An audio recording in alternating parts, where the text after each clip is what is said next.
অর্থাৎ আমার আল্লাহ পাক ফেরেশতাদের বললেন, আমি দুনিয়ার জমিনে আমার প্রতিনিধি প্রেরণ করব। তখন ফেরেশতারা বলেছিলেন, আপনি কি এমন কিছু সৃষ্টি করবেন যা দুনিয়ার জমিনে ফিতনা ফাসাদ সৃষ্টি করবে, রক্তপাত ঘটাবে? আমরা তো আপনার প্রশংসা, আপনার হামদ গুণগান করার জন্য যথেষ্টই ছিলাম। তখন আল্লাহ পাক বলেছিলেন, নিশ্চয়ই আমি জানি যা তোমরা জানো না। অর্থাৎ এখান থেকে আমরা যেটুকু বুঝতে পারি, আল্লাহ পাক নিজের স্বাধীন ইচ্ছা থেকে, তার এরাদা শক্তি থেকে আদম সৃষ্টির পরিকল্পনা করেছিলেন। তিনি কারো কাছে কোনো অনুমতি নেওয়ার প্রয়োজন মনে করেননি,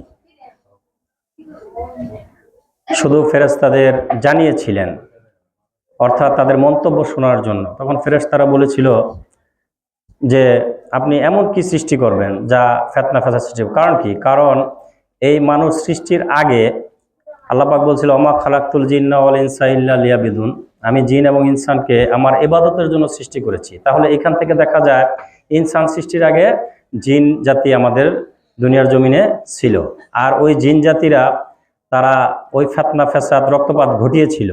এই জন্য ফেরেশতারা সাক্ষী হয়ে বলেছিল যে আপনি এমন কিছু সৃষ্টি করবেন যা নাকি আগেও ঘটেছিল।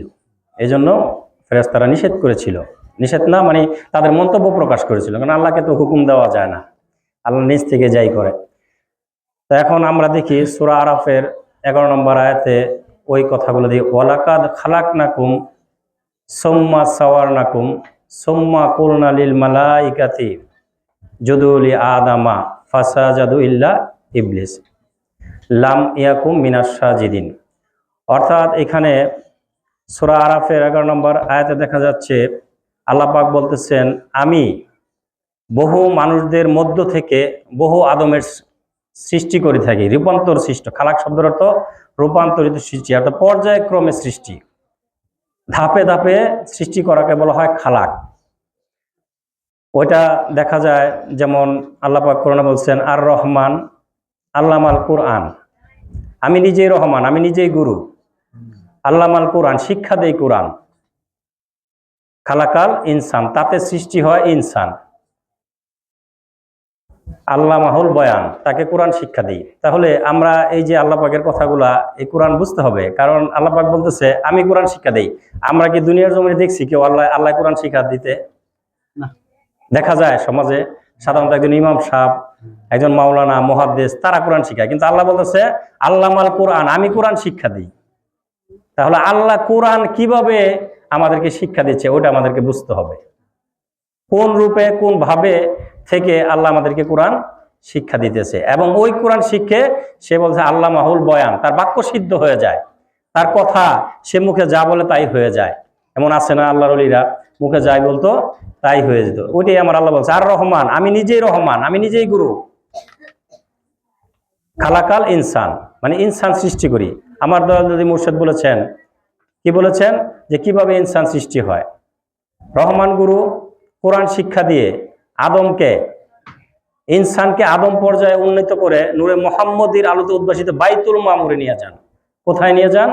বাইতুল মামুর। সেখানে নূরে মুহাম্মদীর উদ্ভাসিত নূরে বাইতুল মামুর, বাইতুল আকসা থেকে বাইতুল মামুর, দূরবর্তী মসজিদ, যেটাকে মেরাজ করার জন্য উপযুক্ত একটি জায়গা, সেই জায়গায় নিয়ে যায়। সেখান থেকে বলা হয়েছে যে আদম পর্যায়ের ব্যক্তি তৈরি হয়, আদম পর্যায়ে ব্যক্তি তৈরি হয়। তাহলে আমরা এই সূরা বাকারায় দেখতেছি যে আল্লাহ পাক কিভাবে আদম সৃষ্টির পরিকল্পনা করেছেন, আর এই সূরা আরাফে দেখতেছি যে বহু মানুষদের মধ্য থেকে আদমের খালাক রূপান্তর হচ্ছে। তার মানে শুধু আমরা যদি ভাবি যে আদম হয়েই গেছে শেষ, তাহলে আমরা পথভ্রষ্ট হয়ে যাব।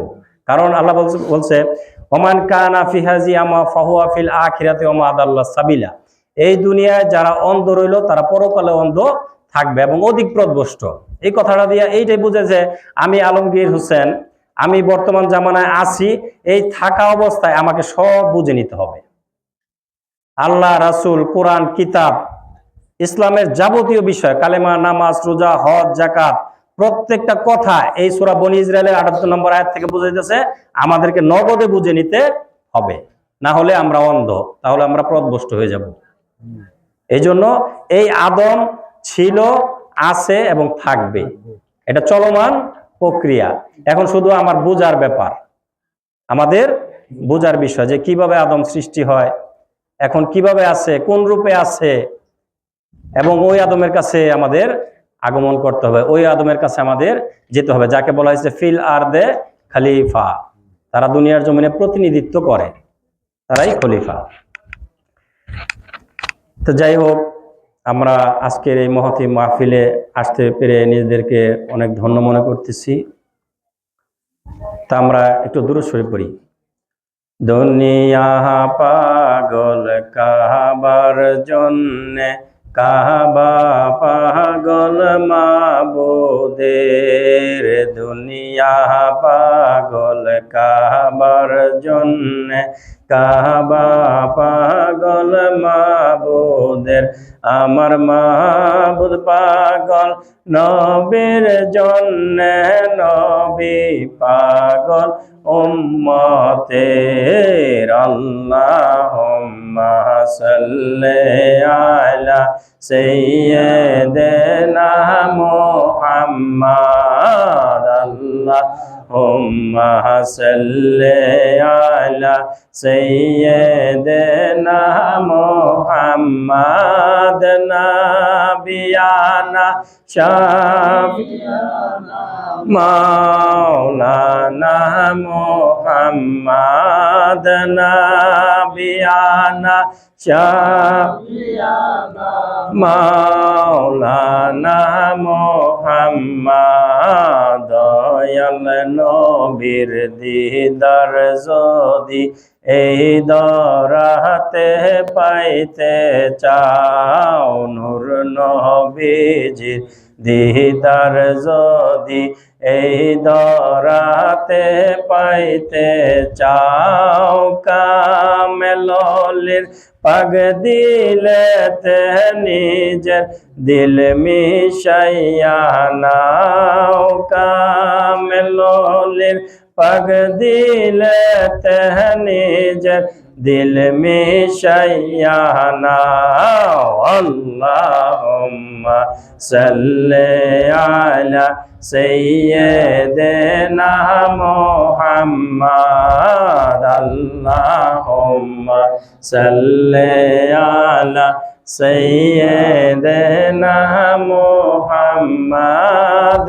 নাবিয়ানা শাফিয়ানা মাওলানা মুহাম্মাদ। নাবিয়ানা শাফিয়ানা মাওলানা মুহাম্মাদ। জিন্দা করলো ঈসা নবী বানাইয়া মাটির পাখি। জিন্দা করলো ঈসা নবী বানাইয়া মাটির পাখি। হায়রে মরা কলব জিন্দা করলো আতিক চানে তার সাক্ষী। মরা কলব জিন্দা করলো আতিক চানে তার সাক্ষী।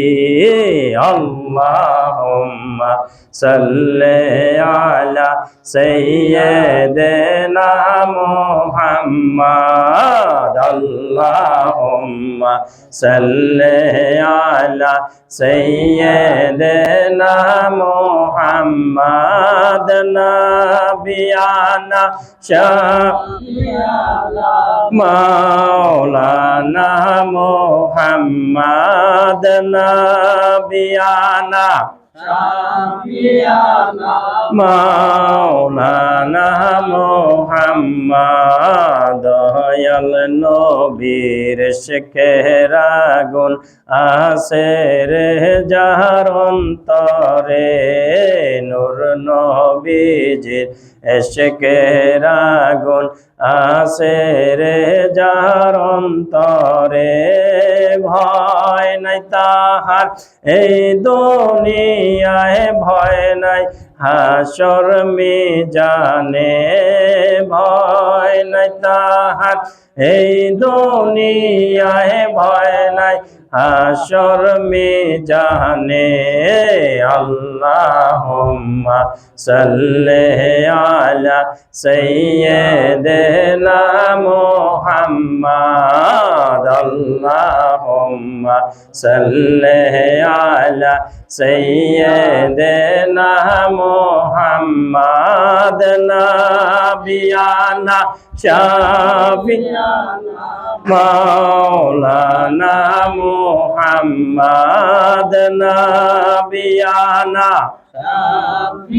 মাওলানা মুহাম্মাদ আল্লাহুম্মা সাল্লি আলা সাইয়্যিদিনা মুহাম্মাদ আল্লাহুম্মা সাল্লি আলা সাইয়্যিদিনা মুহাম্মাদ নাবিয়ানা শাফিয়ানা মাওলানা মুহাম্মাদ নাবিয়ানা শাফিয়ানা মাওলানা মুহাম্মাদ। আলহামদুলিল্লাহ। যাই হোক, আমি যে আলোচনাটি করেছিলাম আদম যতটুকু দয়াল বাবাজান আমাকে দয়া করেছেন আপনাদের সামনে উপস্থাপন করার চেষ্টা করেছি। আজকে আমাদের অত্যন্ত আনন্দের বিষয় যে আমাদের মানিকগঞ্জ থেকে একজন ভাই নাম লিটন ভাই, তিনি আমার দয়াল বাবাজানের কাছে হাতে হাত রেখে বায়াত গ্রহণ করতে পেরেছে। তিনি সৌভাগ্যবান, আমরা অতি সৌভাগ্যবান যে একজন মহান অলির কাছে আমরা আসতে পেরেছি, তার সোহবতে বসতে পেরেছি। কারণ এই বায়াত এমন একটা জিনিস, এমন একটা গুরুত্বপূর্ণ বিষয় যে আমার দয়াল নবী সাল্লাল্লাহু আলাইহি সাল্লাম তার খেলাফত দান করে গিয়েছিলেন হযরত আলী করিমুল্লাহ অজুর কাছে। তিনি যখন এই আলী করিমুল্লাহ অজুর হাতে হাতে বায়াত গ্রহণ, তার খেলাফত দান করে গেছিলেন, পরবর্তীতে সকল প্রায় 1,24,000 সাহাবী পুনরায় আবার তার কাছে বায়াত হইতে হয়েছে। কারণ এটা এমন একটা জিনিস, আমরা জানি যে আশেকে রাসূল, তার উপরে কোনো আশেক নাই, হযরত ওয়াইস আল কারনী রহমতুল্লাহ আলাই। এই ওয়াইস আল কারনী রহমতুল্লাহ আলাই শেষ পর্যায়ে কিন্তু হযরত আলী করিমুল্লাহ অজুর হাত ধরে বায়াত গ্রহণ করতে হয়েছিল। কারণ বায়াত ছাড়া ইমান পাকাপোক্ত হবে না। কারণ ইমান প্রথম শর্ত হচ্ছে বায়াত। বায়াত আহলে বায়াত, আহলে বায়াতকে ভালোবাসা মহব্বত করাই হচ্ছে ইমান। আমরা যে বলি ইমান, আসলে ইমান হচ্ছে গিয়ে রাসূলের আহলে বায়াতকে ভালোবাসার নামই হচ্ছে ইমান। এই প্রসঙ্গে আমি একটু ছোট্ট করে বলে আমি শেষ করে দেব যে ইমাম ফখরুদ্দীন রাজি, যিনি তখনকার জামানায় সবচেয়ে বড় ইমাম ছিলেন, আমরা সকলের নাম জানি। এই ইমাম ফখরুদ্দীন রাজি রহমতুল্লাহ আলাই, তিনি তখনকার জামানায় সবচেয়ে বড় ইমাম ছিলেন। তার উপরে তখনকার জামানায় অত বড় ইমাম ছিলেন না। এই ইমাম ফখরুদ্দীন রাজি একদিন স্বপ্নে দেখলেন, হে ইমাম ফখরুদ্দীন রাজি, তুমি ইমান নিয়ে কবরে যেতে পারবে না। সাথে সাথে জেগে উঠলেন, শরীর ঘেমে গেল। সে আল্লাহর দরবারে ফরিয়াদ করলো যে এই আমি কি এমন দোষ করেছি, কোন আমল করি নাই যার কারণে আমি ইমান নিয়ে কবরে যেতে পারবো না। সে হয়তো ভাবছে হয়তো শয়তান তাকে ধোঁকা দিয়েছে, সে তওবা করলো, আস্তাগফিরুল্লাহ রাব্বি মিন কুল্লি জামবি অতবিলা, এই দোয়া পাঠ করে আবার ঘুমিয়ে গেল। আবার কিছুক্ষণ পরে আবার ঠিক ওই স্বপ্নে দেখলো, হে ইমাম ফখরুদ্দীন রাজি, তুমি ইমান নিয়ে কবরে যেতে পারবে না। সে আবার উঠে গেল, আবার ভাবলো কি হয়েছে, আবার সে তওবা পাঠ করে আবার ঘুমিয়ে গেল। পরপর যখন 3বার একই স্বপ্ন দেখলো, তখন সে ভাবলো নিশ্চয়ই এখানে কোনো হাকিকত রয়েছে আল্লাহর তরফ থেকে, কারণ শয়তান বারবার দেখাতে পারে না। তখন সে আল্লাহর দরবারে ফরিয়াদ করলো, হে আল্লাহ, আমি কি এমন কাজ করি নাই যার কারণে আমি ইমান নিয়ে কবরে যেতে পারবো না? আমি শরীয়তের এমন কোনো ফরজ, ওয়াজিব, নফল, মুস্তাহাব এমন কোনো আমল নাই যা আমি ইমাম ফখরুদ্দীন রাজি না করছি, তাহলে আমার ভুলটা কোথায়? তখন ইলহাম আসলো, হে ইমাম ফখরুদ্দীন রাজি, তুমি এখনো কোরআনের একটা আয়াত তুমি এখনো করতে পারোনি। কোন আয়াতটা? সূরা ফাতার 10 নম্বর আয়াত, ইন্নাল্লাযীনা ইউবাইয়ুনাকা ইন্নামা ইউবাইয়ুনাল্লাহু ইয়াদুল্লাহি ফাওকা আইদিহিম। হে রাসূল, যারা আপনার হাতে হাত রেখে বায়াত গ্রহণ করেছে, ওই হাত আপনার ছিল না, ওই হাতের উপর আমি আল্লাহর হাত ছিল। সকলে বলেন সুবহানাল্লাহ। তখন ইমাম ফখরুদ্দীন রাজি চিন্তায় পড়ে গেল, বর্তমান জামানায় আমার উপরে কোনো ইমাম নাই, এত বড় জ্ঞানী, আমি কার কাছে বায়াত হব? তখন সে আল্লাহর দরবারে ফরিয়াদ করলো, হে আল্লাহ, আমাকে পথ দেখান। তখন আল্লাহর তরফ থেকে নাম আসলো নাজিমউদ্দিন কুবরা। কার নাম আসলো? নাজিমউদ্দিন কুবরা। তুমি নাজিমউদ্দিন কুবরার কাছে যাও, তার কাছে তুমি বায়াত হও। তখন সে খুঁজতে খুঁজতে খুঁজতে খুঁজতে নাজিমউদ্দিন কুবরার কাছে চলে গেল। নাজিমউদ্দিন কুবরা দেখি তাকে হেসে বলল, হে ইমাম ফখরুদ্দীন, তুমি আসছো? তখন সে বলল, হুজুর, আমাকে বায়াত করান। তখন এই নাজিমউদ্দিন কুবরা বলল, আমি যে তোমাকে বায়াত করব, তোমার তো কোনো জায়গা খালি নাই, আমি কোথায় তোমাকে বায়াত করব? তার মানে একটা গ্লাস যদি পূর্ণ থাকে ওই গ্লাসে আর পানি রাখা যায় না, একটু খালি করতে হয়। তখন সে ইমাম ফখরুদ্দিন রাজিকে বলল, তোমাকে আমি একটা আমল দেই, এই আমলটা যদি তুমি করতে পারো তাহলে তোমাকে আমি বায়াত করব। তখন ইমাম ফখরুদ্দিন চিন্তা করলো, তাহলে আমি যদি বায়াত গ্রহণ ছাড়া মৃত্যুবরণ করি তাহলে তো আমার ইমান নিয়ে কবরে যাওয়া হবে না, এই বায়াতের জন্য আমার যা ইচ্ছা তাই করতে হবে। তখন নাজিমউদ্দিন কুবরা তাকে বলল যে তুমি আজ থেকে কোরআন হাদিস পড়া বাদ দিবা। কি বাদ দিবা? কোরআন হাদিস পড়া বাদ দিবা। সে বাসায় চলে গেল, চলে গিয়ে চিন্তা করলো, মানে আমরা যারা মানে অনেকেই পান খাই, বিড়ি খাই, সিগারেট খাই, যে একটা যে নেশা হয়ে যায় এটা যদি বাদ দেওয়া হয় কেমন লাগে, খারাপ লাগে না?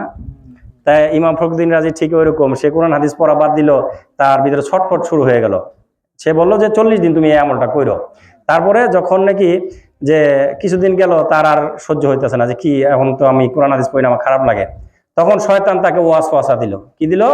শয়তান ওয়াসওয়াসা দিল। কারণ আমরা জানি আশ-শায়তানু জাসিমুন আলা কালবি ইবনে আদম ফাইজা যাকারাল্লাহ খানাসা ওয়াইজা গাফালা ওয়াসওয়াসা। শয়তান আদম সন্তানের দিলে বাস করে।